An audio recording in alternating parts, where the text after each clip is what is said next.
Today is a big day in the day of diagonal walking, not least because it's its last day.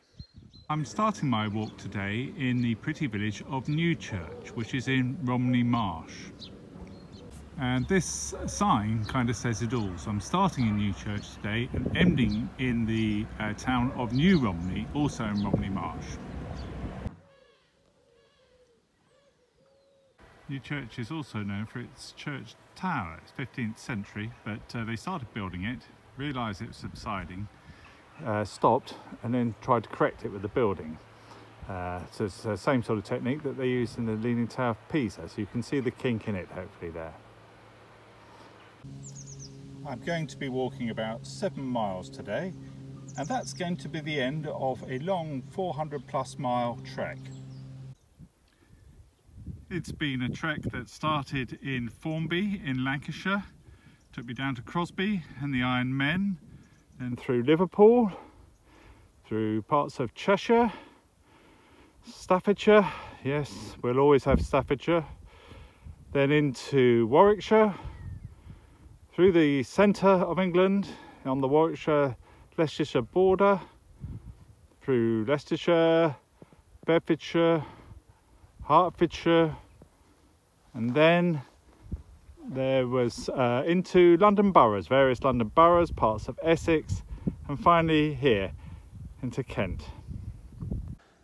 Well, the obvious question therefore is probably, how am I feeling? Well, it's a mix of emotions. On one level, there's the satisfaction of finishing the walk, of finding out that it was possible, of creating the challenge and then meeting it. But mixed in amongst all that, there's a sense of sadness, really, I suppose, that the whole thing is coming to an end. So I'm not going to use this video to go through the various highs and lows of the walk. I want you to buy the book and read all about those, but trust me, there's plenty of them. Instead, I thought I'd use this video to come up with some summaries of thoughts from the whole walk itself rather than individual incidents. Today's a glorious day, and one of the reflections from the walk is that I've had some extraordinary weather through its passage. It's been the hottest summer for over 40 years, and there's probably only been 2 or 3 days when I've been rained upon, so I've been quite lucky there.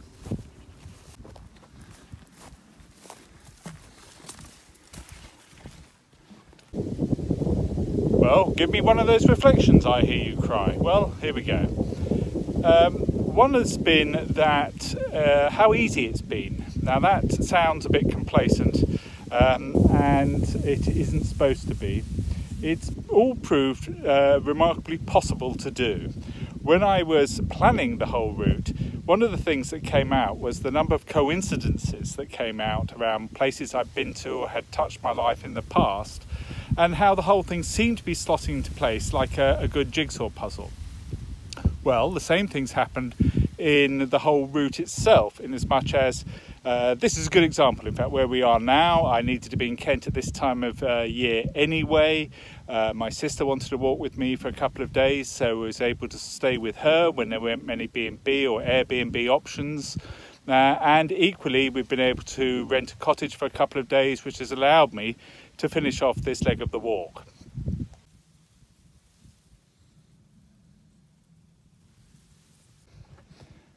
Having said that though, of course, the more planning I did, the luckier I got. There's been a lot of planning involved in each stage of this walk, making sure that there's not too much walking to get back onto the route at the beginning of a day or at the end of the day in order to get to your bed for the night, for example.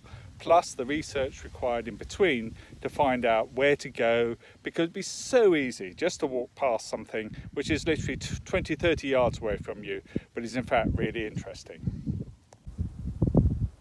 Well, you try and spot it. There's a path apparently there across this field that goes diagonally. I have been able to follow it more by instinct than anything else, but it's brought me to this bridge. I don't know, what do you think? Doesn't look the most safest of things, but I haven't really got an awful lot of choice, so tread carefully. well, I made it. So another reflection. That's been around the seasons. I mentioned earlier about the weather and the hot summer that we've had. But I set off in the spring. I had quite a lot of rain in Liverpool, but it was only for a day or two. But it was even then showing signs of what we were going to get. And having gone through the spring, the blistering summer we've had, the more traditional English summer that we've had through August, and now towards the end of August, beginning of September, it's beginning to feel slightly autumnal, certainly at night, not necessarily today. If you look behind me, it's glorious. But that's been a delight actually, to actually just be part of the English summer or the English seasons in the English countryside in what has been a landmark year.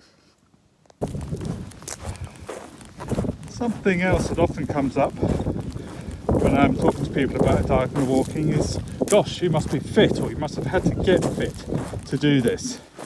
My response is, no, not really. I did a bit of training on the treadmill before I set off. I asked one of the guys at the gym to give me a program to get fitter, explained to him the project. He did all that. I promptly ignored it because just running on the treadmill and watching something on the television was more my bag. So I haven't really got that fit, I would say.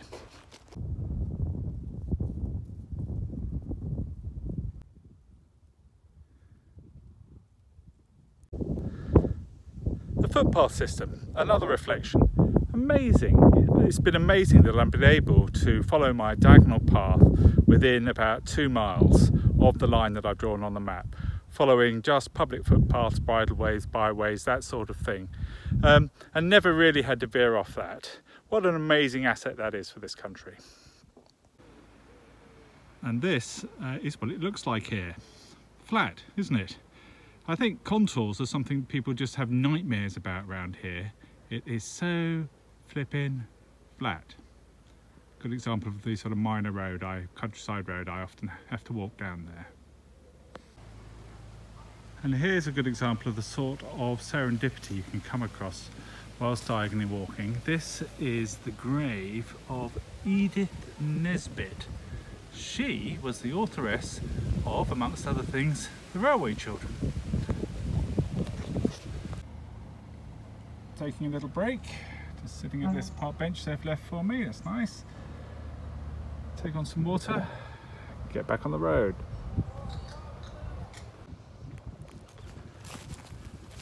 Well, another reflection here, people. I've just had a really nice chat with a couple of walkers. We've swapped life stories. I've told him about diagonal walking, he's told me about all the various walks they've done. And what I've found out in this walk is, well, I haven't found it out, I knew it all along, but it's nice to have it confirmed that most people are really nice. And what you have to do is engage with them. That's a very English thing, or British thing, probably English in fact, that people won't talk to you spontaneously, but if you strike up a conversation with them, they'll open up. It's like, you've started it, so they'll get involved, but will they start it? Unlikely.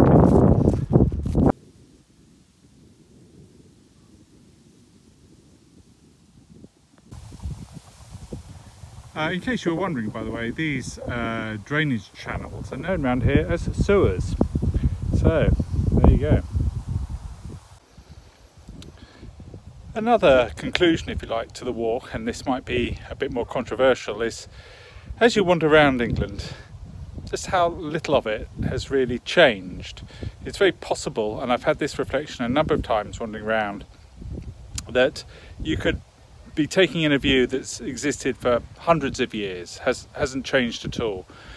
And in that sort of situation, especially here in the beautiful countryside of Kent, it's very easy to think that with Brexit nothing will really change, that there may be an economic impact. I think that's probably indisputable, but it won't really impact upon how most people live their lives, especially if you are privileged enough to live in this sort of countryside.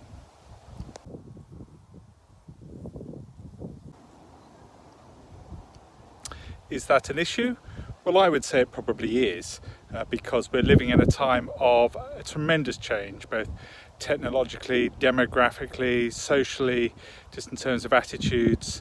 And to assume that we can carry on as we've always been has to be slightly dangerous, in my opinion. But that is my opinion.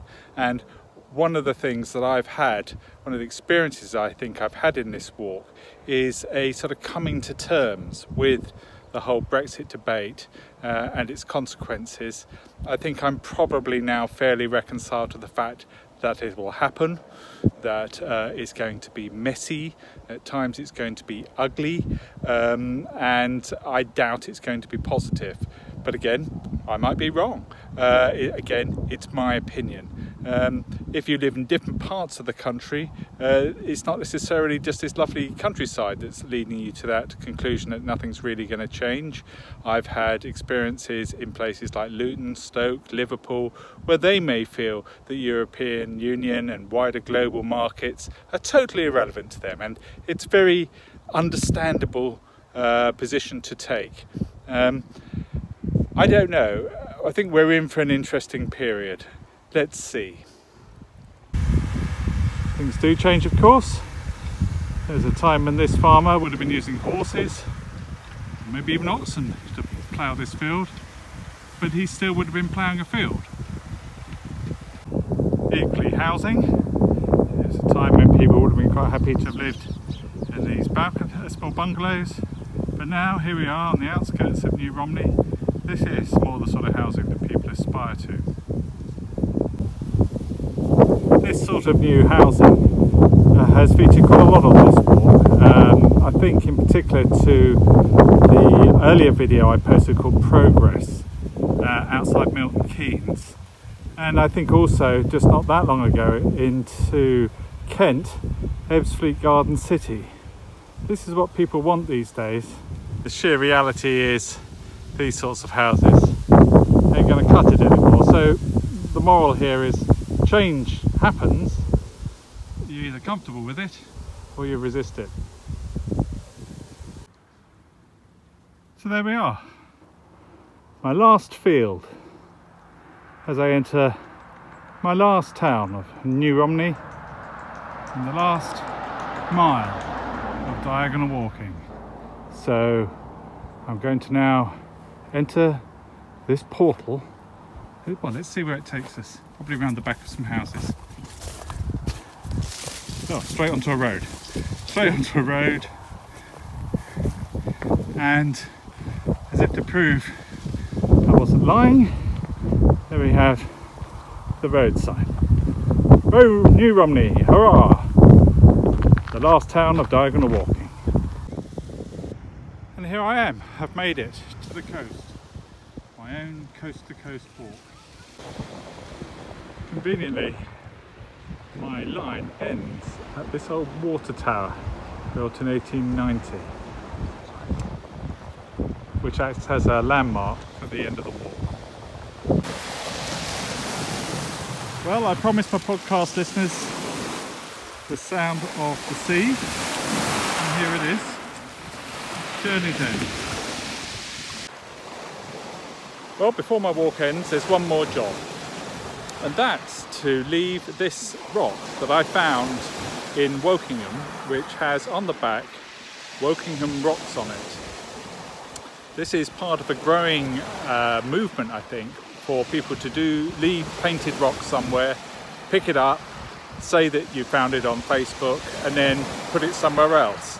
I picked this one up on a training walk in Wokingham, hence the Wokingham Rocks. And I've hung on to it. I've found another one in Aylesford, but I left that one there.